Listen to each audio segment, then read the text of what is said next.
सात संगत जी, प्यार से कहना धन निरंकार जी। सात संगत जी, मन बुद्धि से परे है निरंकार परमात्मा। तो आइए सात संगत जी जानते हैं इस विचार के माध्यम से। आशा है प्रवान करें और ध्यान से सुने सात संगत जी। बड़े प्यार से कहना धन निरंकार जी। सात संगत जी, आज हम एक ऐसे विषय पर विचार करेंगे जो हमारे आध्यात्मिक जीवन का आधार है। एक ऐसा सत्य जिसे संतों, भक्तों और स्वयं सदगुरु ने बार बार समझाया है। सात संगत जी, विषय है मन बुद्धि से परे है निरंकार परमात्मा। सात संगत जी, जब हम इस दुनिया में आते हैं तो हमें दो सबसे शक्तिशाली उपकरण मिलते हैं। एक है हमारा मन और दूसरी है हमारी बुद्धि। सारा संसार इन्हीं दो के सहारे चलता है। सात संगत जी, मन इच्छाएं करता है, भावनाएं महसूस करता है, सपने देखता है, डरता है, बुद्धि तर्क करती है, विश्लेषण करती है, सही गलत का फैसला करती है, योजनाएं बनाती है। हमने अपनी पूरी जिंदगी इन दोनों को साधने में लगा दी। अपनी शिक्षाओं से बुद्धि को तेज किया और अच्छे संस्कारों से मन को नियंत्रित करने की कोशिश की। और यह संसारिक जीवन के लिए बिल्कुल सही भी है सात संगत जी, लेकिन एक बहुत बड़ी भूल हम कर बैठते हैं। हम जिन उपकरणों से दुनिया को नापते हैं, उन्हीं उपकरणों से उस परमात्मा को भी नापने की कोशिश करने लगते हैं जिसने यह पूरी दुनिया बनाई है। आप कल्पना कीजिए सात संगत जी, आपके हाथ में एक छोटा सा स्केल है, एक पुट्ठा जिसे 12 इंच के निशान हैं।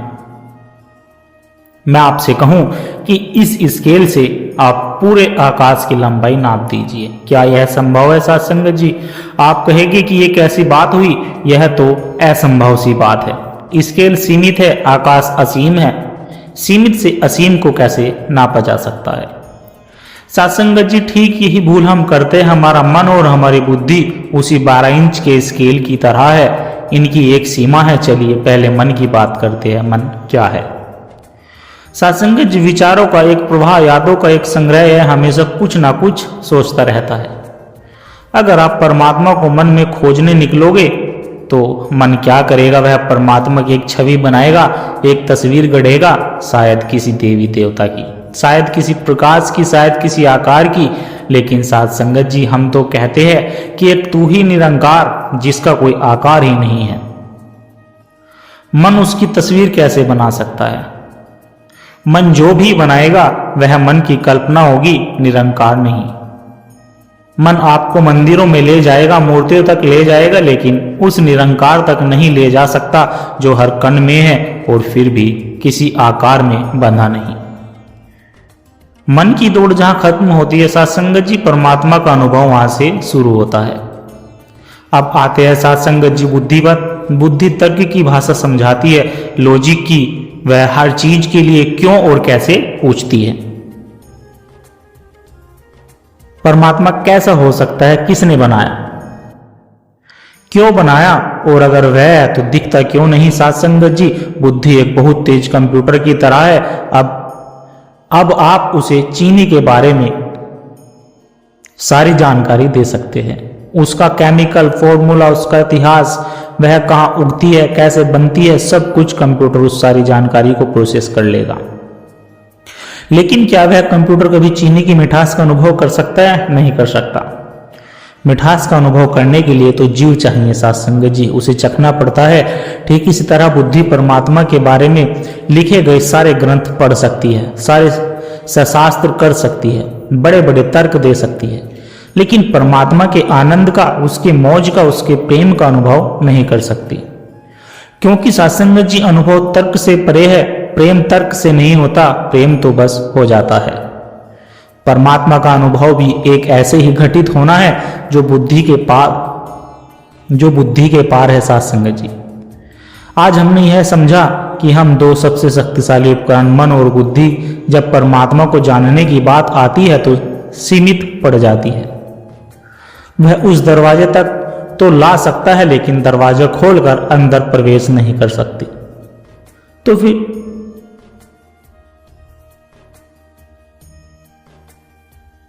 तो फिर सवाल उठता है सात संगत जी कि मन और बुद्धि के पार है यह निरंकार परमात्मा, तो फिर रास्ता कहाँ है?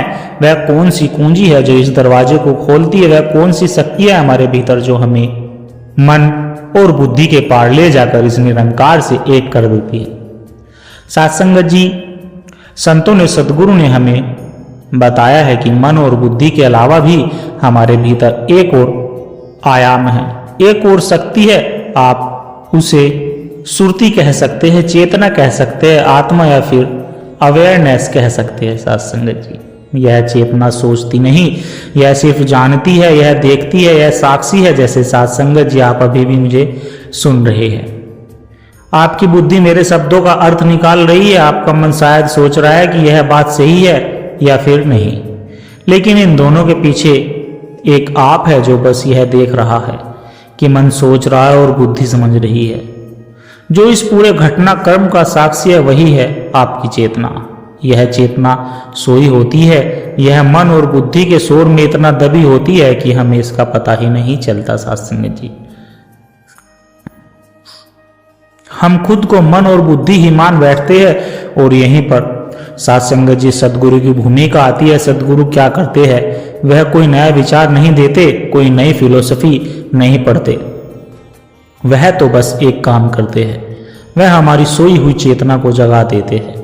वह हमें ब्रह्म ज्ञान देकर इस निरंकार परमात्मा का सीधा प्रत्यक्ष अनुभव करा देते हैं। जैसे कोई उंगली से चांद की तरफ इशारा करे, बुद्धिमान व्यक्ति चांद को देखेगा, लेकिन जो सिर्फ बुद्धि पर अटका है वह उंगली का विश्लेषण करने लगेगा। उंगली कितनी लंबी है, किस दिशा में, नाखून कैसा है, ग्रंथ शास्त्र तर्क सब उस उंगली की तरह है जो इशारा कर रही है, लेकिन सदगुरु हमारी नजर को पकड़कर सीधे चांद की ओर मोड़ देता है और कहते हैं कि यह देख, और जिस पल हम देख लेते हैं उसी पल मन और बुद्धि पीछे छूट जाती है। वह जानने का क्षण होता है, मानने का नहीं। आपको चीनी की मिठास का अनुभव हो जाता है। अब आपको किसी तर्क या फिर प्रमाण की आवश्यकता नहीं होती, अनुभव स्वयं ही सबसे बड़ा प्रमाण बन जाता है। तो साथ संगत जी, इसका अर्थ बिल्कुल भी नहीं है कि ब्रह्म ज्ञान के बाद मन और बुद्धि खत्म हो जाते हैं। नहीं साथ संगत जी, बल्कि वे अपने सही स्थान पर आ जाते हैं।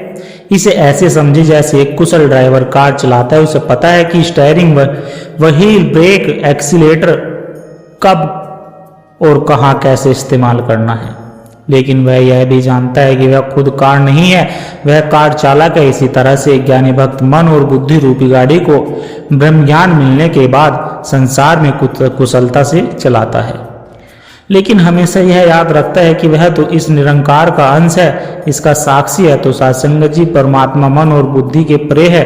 इसका अर्थ यह नहीं कि हमें उसे फेंक देना है, इसका अर्थ है कि हमें इसका सही उपयोग समझना है और इस निरंकार को जानने के लिए उस आयाम में प्रवेश करना है जो इनके पार है, और वह है साथ संगत जी चेतना का आयाम, अनुभव का आयाम। फिर हम परमात्मा को ढूंढते नहीं, संतो परमात्मा में जीते हैं। साथ संगत जी, हमने अब तक यह समझा कि यह निरंकार परमात्मा मन और बुद्धि के परे और सदगुरु की कृपा से ब्रह्म ज्ञान द्वारा इसका सीधा अनुभव होता है। लेकिन यहाँ एक बहुत गहरा और मायने रखने वाला सवाल उठता है, बड़े ध्यान से सुनना साथ संगत जी। इसका ऐसा सवाल, एक ऐसा सवाल जो शायद आप में, कई लोगों में या कई लोगों के मन में आया होगा कि ज्ञान तो मिल गया, सतगुरु ने उंगली पकड़ कर दिखा भी दिया, पर फिर भी यह मन क्यों भटकता है, यह बुद्धि बार बार तर्क क्यों करती है? क्या यह सही है? क्या बस इतना ही? क्या यही वह अंतिम सत्य है जिसके बारे में ग्रंथों में इतना कुछ लिखा है? साथ संगत जी, ऐसा क्यों होता है? क्योंकि हमारे मन को चमत्कार देखने की आदत है। हमने जीवन भर कहानियों में सुना है कि परमात्मा मिलेगा तो कोई तेज रोशनी होगी, कोई अनहद नाद सुनाई देगा, कोई चमत्कार घटित होगा। हमारा मन एक इवेंट, एक घटना का इंतजार कर रहा है, लेकिन यह निरंकार कोई घटना नहीं संतो, यह हमारा स्वभाव है। यह तो वह आकाश है जो हमेशा से था और सदा रहेगा। सतगुरु ने बस हमारी आंखों से पर्दा हटाया। इसे ऐसे समझिए, बहुत जरूरी बात है। साथ संगत जी, बड़े ध्यान से सुनना। मान लीजिए एक व्यक्ति है जो जन्म से एक विशाल भव्य और सुंदर साम्राज्य में ही रहता है।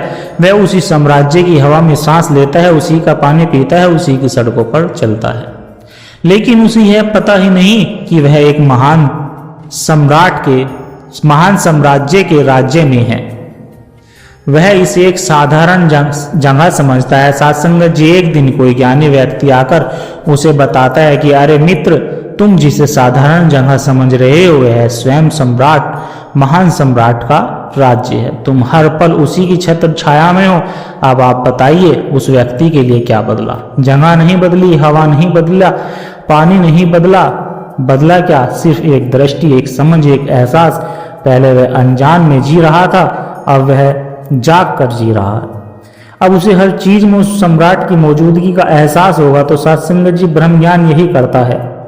यह हमें किसी नई दुनिया में नहीं ले जाता, यह इसी दुनिया में, इसी शरीर में रहते हुए निरंकार की मौजूदगी का एहसास करा देता है। यह कोई चमत्कार नहीं, यह सत्य का अनावरण है। इसलिए तो सत्संगत जी, संत कबीर ने कितनी सरलता से यह बात समझाई है कि कस्तूरी कुंडल बसे मर्ग ढूंढे बन माही, ऐसे घट घट राम है देखे दुनिया नाही। सत्संगत जी, प्यार से कहना धन निरंकार जी। सत्संगत जी, आशा करता हूँ दास के द्वारा कहे विचार आप सभी संतों को अच्छे जरूर लगे होंगे। अगर अच्छे लगे हो तो वीडियो को लाइक करें, शेयर करें, कमेंट बॉक्स में धन निरंकार जी लिखकर अपने विचार साझा जरूर करें। सत्संगत जी, और दास के चैनल को भी सब्सक्राइब जरूर कर दें और दास को आशीर्वाद दे। हर रोज आप जी के चरणों में ऐसे ही सुंदर सुंदर प्रेरणादायक कहानी विचार लेकर आता रहूं। सत्संगत जी, प्यार से कहना धन निरंकार जी। प्यारे संतों, एक छोटी सी अरदास और आप जी के चरणों में दास की। अगर इन विचारों ने आपके दिल को छुआ है, अगर आपको इन विचारों से आत्मिक शांति का एक कण भी महसूस हुआ हो, तो इस ज्ञान के प्रसाद को केवल अपने तक सीमित ना रखें। इस प्रेम के पैगाम को आगे औरों तक भी पहुंचाए, क्योंकि एक दिए से ही सत्संगत जी दूसरा दिया जलता है। जब हम इस सत्य की आवाज को और रूहों तक पहुंचाने का माध्यम बनते हैं, तो यह भी निरंकार की एक सुंदर सेवा ही है। और इस ज्ञान की धारा से सदगुरु के इन विचारों से निरंतर जुड़े रहने के लिए आप हमारे इस सत्संग के डिजिटल परिवार का हिस्सा बन सकते हैं, ताकि जब भी कोई नया विचार साझा हो वह आप तक सहज ही पहुंच जाए और हमें एक दूसरे के बल से विश्वास मिलता रहे। सत्संगत जी, सदगुरु हमारी यह छोटी छोटी सेवाएं स्वीकार करे। सत्संगत जी, प्यार से कहना धन निरंकार जी।